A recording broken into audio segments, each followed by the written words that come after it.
सरकारी मुलाजमीन के वारे न्यारे।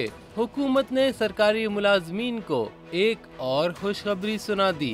खैबर पख्तूनख्वा हुकूमत ने वफाकी तर्ज पर सरकारी मुलाजमीन की तनख्वाहों और पेंशन्स में इजाफा कर दिया है।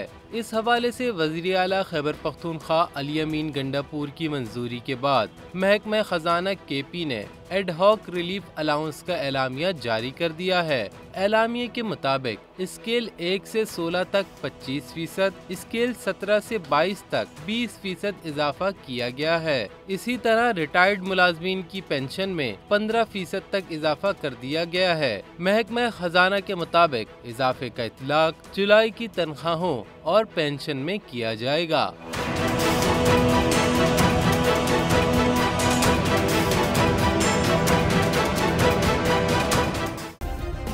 सब्सक्राइब करें और बेल दबाएं ताकि कोई खबर रह न जाए।